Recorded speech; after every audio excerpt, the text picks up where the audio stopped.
12ஆம் வீட்டில் குரு பகவான் மறைந்து விட்டார். இப்போதான் இவங்களுக்கு உச்ச குரு அப்படிங்கிறது வந்திருக்கிறது. இந்த பக்கத்தில் சனி பகவானை குரு பார்க்க இருக்கிறார். இதுல என்ன மெயினான விஷயம் என்றால், அதிகமாக பாதிக்கப்பட்டதில் முதலிடத்தில் இருப்பது இந்த கடகராசிக்காரர்கள் தான். நிறைய வம்பு வழக்கு, court case, treatment, mental health treatment. எனக்கு மென்டல் ஹெல்த் ட்ரீட்மெண்ட்டா நானே 4 பேருக்கு கவுன்சிலிங் சொல்லக்கூடிய ஆள், என்னைய கொண்டு போய் கவுன்சிலிங் சென்டரில் நிப்பாட்டி விட்டார்கள். ஒரு சிலந்தி வலையில் சிக்கி மனதளவில் உதிரம் சிந்த வேண்டிய ஒரு சூழ்நிலையை சந்தித்தது கடகராசி. சின்ன பின்னமாக சிதறி விட்டார்கள். இப்பொழுது ராசியில் உச்சகுரு வந்த பிறகுதான் ஒவ்வொரு விஷயமாக இவர்கள் உணர்ந்து கொண்டிருக்கிறார்கள். திடீர் திருப்பம் எங்க வரும் அப்படின்னா, பல நாட்களாக வராமல் இருந்த அந்த பழைய பாக்கி வருமா வராதா அப்படின்னு யோசித்து கொண்டிருந்தேன். கடலில் போட்ட பெருங்காயம் போல் என்னுடைய இன்வெஸ்ட்மெண்ட் எல்லாம் சிதறி விட்டது அப்படின்னு யாரெல்லாம் வருத்தப்பட்டார்களோ அவர்களுக்கெல்லாம் எதிர்பாராத அந்த திடீர் திருப்பம், அந்த பழைய வசூல் வரும் என்பதுதான் நிதர்சனமான உண்மை. புதிதாக இந்த நிகழ்ச்சியை காண்பவர்களுக்கு எங்களை அறிமுகப்படுத்திக் கொள்கிறோம். நான் ஆஸ்ட்ரோ நியூமராலஜிஸ்ட் வேல்சங்கர். ஏற்கனவே எங்களை பழகிய உங்களை மீண்டும் வரவேற்பதில் மட்டற்ற மகிழ்ச்சி. எல்லோரும் வெற்றி பெற வேண்டும் என்ற வாழ்த்துக்களுடன் நாம் நிகழ்ச்சிக்குள் செல்வோம். கோச்சாரத்தில் சாட்டர்ன் சனி பகவான் இப்பொழுது மீன ராசியில் அதே ராசிக்குள் வக்ரமடைய போகிறார். ஜூலை மாதம் 26ஆம் தேதி தொடங்கி கிட்டத்தட்ட 4.5 months இந்த சாட்டர்னின் வக்ரம் என்பது என்ன செய்ய போகிறது?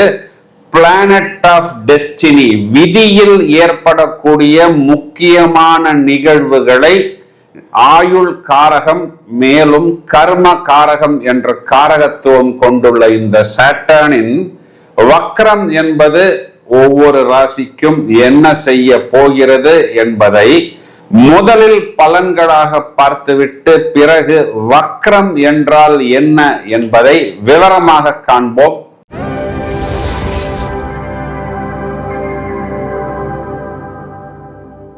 எல்லா கடகராசிக்காரர்களுமே மெயினா எப்பதான் எங்களுக்கு சனி பயிற்சி நடக்கும் அப்படிங்கிறத ரொம்பவும் ஆர்வமா எதிர்பார்த்து காத்திருந்தார்கள்.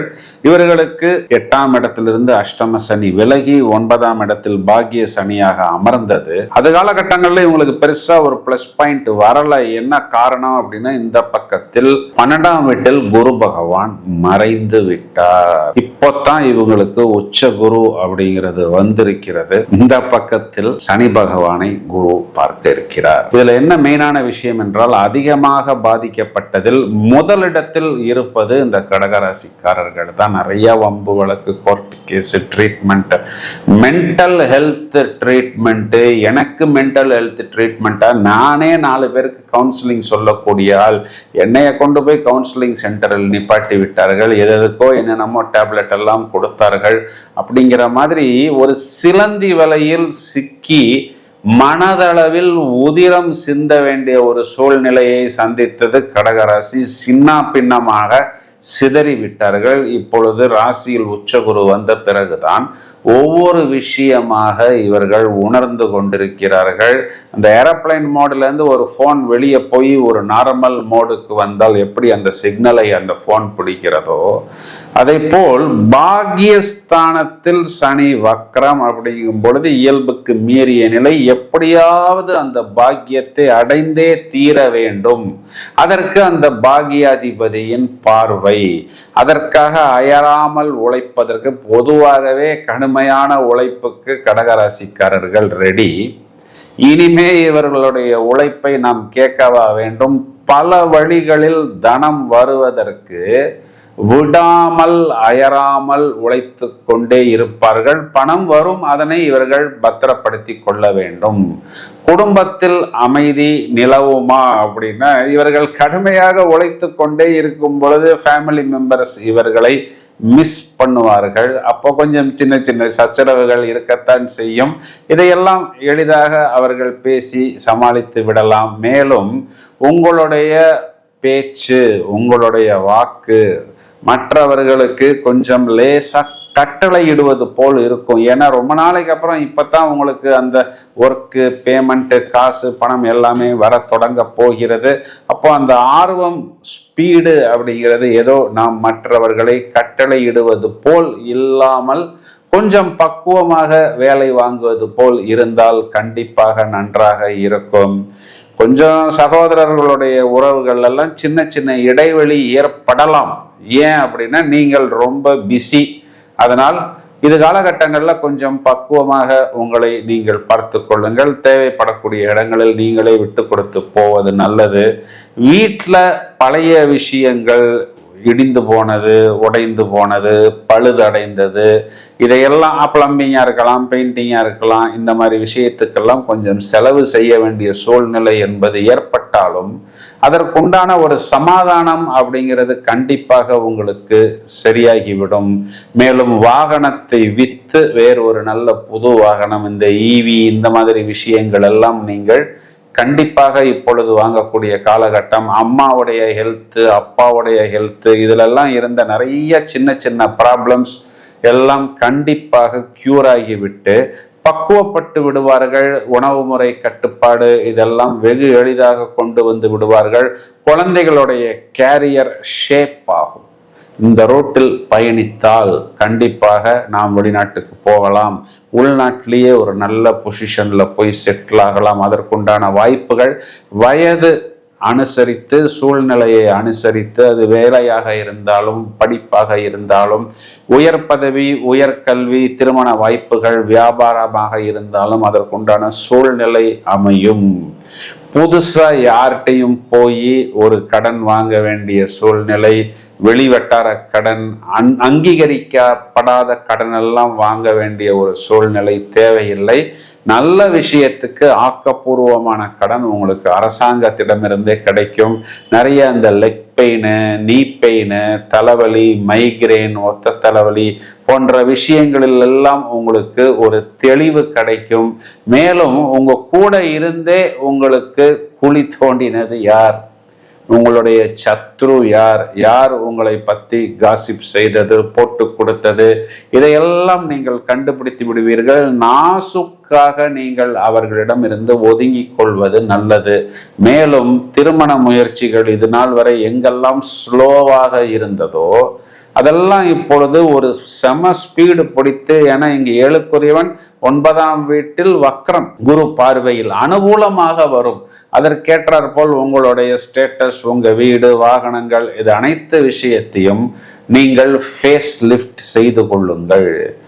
ஆயுள் அபிவிருத்தி பெறக்கூடிய காலகட்டம் அப்படின்னாவே நாம் நோயிலிருந்து, பிணியிலிருந்து வெளியே வருவது, சுபம் ஏற்படும். என இந்த சாட்டானுக்கு பெயரே பாக்கிய சனியாக வருகிறது. வேலை செய்யக்கூடிய இடத்தில் வேலை பழு அதிகமாக இருக்கும். என்ன சார் நீங்க எல்லாமே நல்லா இருக்கிற மாதிரி சொன்னீங்க, ஓவர் டைம் வருங்கிறீங்க, டபுள் டியூட்டி வருங்கிறீங்க. பிரதர், அதெல்லாம் வந்தா தான் பிரதர் அதுக்குண்டான இன்க்ரிமெண்ட்டு, அப்ரைசல், ப்ரமோஷன் இதெல்லாம் ஏற்படும். மேலும் புது பிஸ்னஸ் ஆரம்பிக்கக்கூடிய நபர்கள் தேவையான அளவுக்கு அந்த டாக்குமெண்டேஷன் போன்ற விஷயங்களை பக்காவாக செய்து கொண்டு அந்த விஷயங்களை அவர்கள் துவங்கலாம். திடீர் திருப்பம் எங்க வரும் அப்படின்னா, பல நாட்களாக வராமல் இருந்த அந்த பழைய பாக்கி வருமா வராதா அப்படின்னு யோசித்து கொண்டிருந்தேன். கடலில் போட்ட பெருங்காயம் போல் என்னுடைய இன்வெஸ்ட்மெண்ட் எல்லாம் சிதறி விட்டது அப்படின்னு யாரெல்லாம் வருத்தப்பட்டார்களோ அவர்களுக்கெல்லாம் எதிர்பாராத அந்த திடீர் திருப்பம், அந்த பழைய வசூல் வரும் என்பதுதான் நிதர்சனமான உண்மை.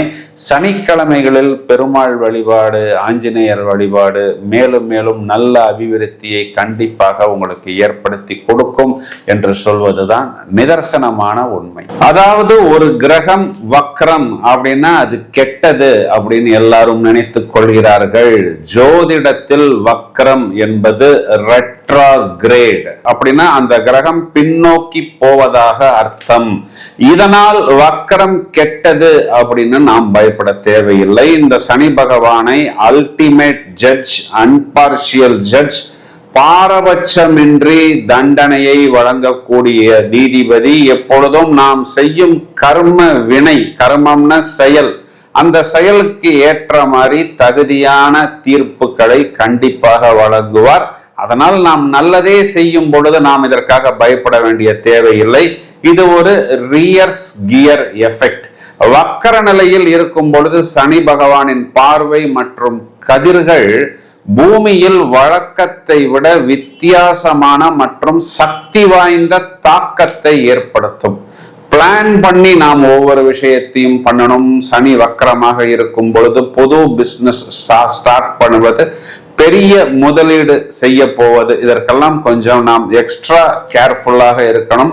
பொறுமையாக இருந்தால் தான் பெருமை. இந்த மாதிரி பீரியடில் நினைத்த காரியம் உடனே நடக்கலாம், ஆனாலும் கொஞ்சம் பொறுமை அவசியம்.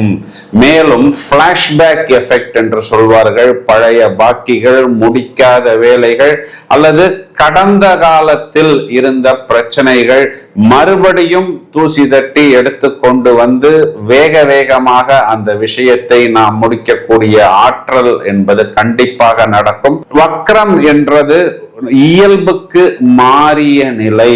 பொதுவாகவே இந்த சனி பகவான் ஸ்லோ, சோம்பேறித்தனமான, மந்தம் அப்படின்னு எல்லாம் இருக்கக்கூடிய ஒரு கிரகம் அப்படியே வேகம், அதிவேகம், ஆப்போசிட்டாக செயல்பட்டு மிகவும் வேகமாக ஒரு செயலை முடிக்கக்கூடிய அமைப்பு. கடுமையான உழைப்பை இது காலகட்டங்களில் பொதுவாகவே மக்கள் வெளிப்படுத்துவார்கள். இந்த வேகம் அப்படின்னு நான் சொல்வது, உங்களுடைய ஜனனகால ஜாதகத்தில் சனி வக்கரம் அப்படிங்கிற மாதிரி இருந்தால், கோச்சாரத்தில் சனி வக்கரம் அடையும் பொழுது இது உங்களுக்கு ஒரு போனஸ் பீரியட். காரகத்துவ பாவகத்துவ அடிப்படையில் நிறைய பாசிட்டிவ் வைப்ரேஷன்ஸை கண்டிப்பாக பெற முடியும். இந்த சனி வக்கரம் அப்படிங்கிறது குறிப்பா திருமண தடை, ஆயுள் அபிவிருத்தி, வம்பு வழக்கு, கோர்ட்டு கேஸ் போன்ற விஷயங்கள் யாருக்கெல்லாம் நிலுவையில் நிற்கிறதோ இதெல்லாம் ஒரு மின்னல் வேகம் எடுத்து கடகடகடவென்று அந்த விஷயங்கள் நடந்துவிடும். இந்த பதிவை உங்களது நண்பர்களுக்கும் உறவினர்களுக்கும் ஷேர் செய்ய. தொடர்ந்து இணைப்பில் இருங்கள். வாழ்த்துக்கள். Thank you friend.